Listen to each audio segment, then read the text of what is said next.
বর্তমানে আমাদের যে আসামি, আমাদের যে প্রকৃত আসামি, সেই আসামি এখন পর্যন্ত গ্রেফতার হয়নি। স্বাধীনতার পরে এই প্রথম পাথরঘাটায় শিক্ষকদের উপর নির্যাতন, সেই পশ্চিমের স্টাইলে আমাদের উপর নির্যাতন করা হয়েছে। আপনারা টিভি ফুটেজ দেখেছেন। কিন্তু অনেক বহু দুঃখের সাথে জানাতে চাই, আজ পর্যন্ত একজন অপরাধীকৃত আসামি প্রশাসন অ্যারেস্ট করতে পারে নাই। এটা তাদের, আমরা বলবো আমাদের পক্ষ থেকে, বাংলাদেশ প্রাথমিক শিক্ষক সমিতির থেকে পক্ষ থেকে আমরা বলবো এটা প্রশাসনের ব্যর্থতা। আমরা শিক্ষক, আমরা কোনো দলের নই। আমরা সমাজের সম্মানের পাত্র, আমরা সেই সম্মানের জায়গায় থাকতে চাই। আমাদের কাজ হচ্ছে শ্রেণীকক্ষে, আমাদেরকে সেই শ্রেণীকক্ষে থাকতে দিন। আমাদেরকে আর রাস্তায় নামতে বাধ্য করবেন না। আমাদের পিঠ যদি দেওয়ালে থেকে যায় তাহলে আমরা কিন্তু যে কোনো কর্মসূচি দিতে বাধ্য হব।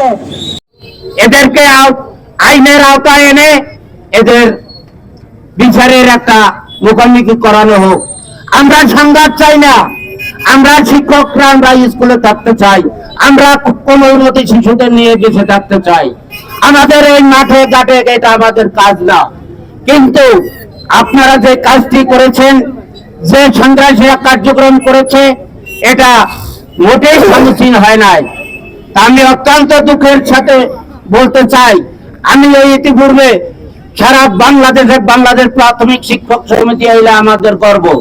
ওখানেও আমাদের আলাপ হয়েছে, যদি এই 24 ঘন্টার মধ্যে এনাদের বিচার করা না হয়, আইনের আওতায় না হয়, তাহলে আমরা সারা বাংলাদেশের শিক্ষক শিক্ষিকা, 4.5 লক্ষ শিক্ষক শিক্ষিকা আমরা একত্রিত হয়ে এর প্রতিবাদ একযোগে করবো ইনশাল্লাহ। আমরা জাতির দিবে, আমরা যদি আজকে আমরা সম্মানিত না হই বা সম্মানিত না করতে পারেন, তাহলে আমরা কিভাবে সম্মান পাবেন?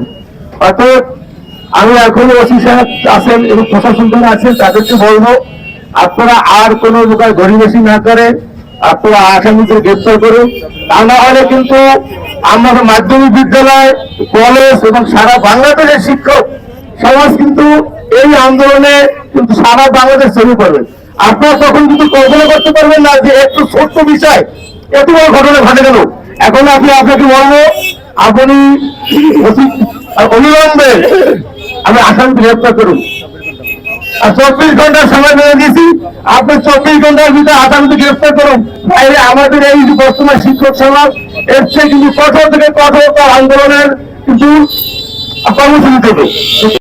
স্পষ্ট বলবো, যদি এখানে শিক্ষকদের বিচার না করা হয় তাহলে আমরা পরবর্তী কোনো কার্যক্রমে, আমরা সরকারি কোনো কার্যক্রমে অংশ নেব না। প্রিয় সহকর্মীবৃন্দ ও আমার সাংবাদিক বন্ধুগণ, আসসালামু আলাইকুম। আমি সাংবাদিক বন্ধুগণকে আহ্বান জানাবো, আপনাদের লেখনী এবং আপনাদের এই নিউজের মাধ্যমে সারা বিশ্বের কাছে আমাদের এই খবরটুকু পৌঁছে দিবেন, এই আশাবাদ ব্যক্ত করছি।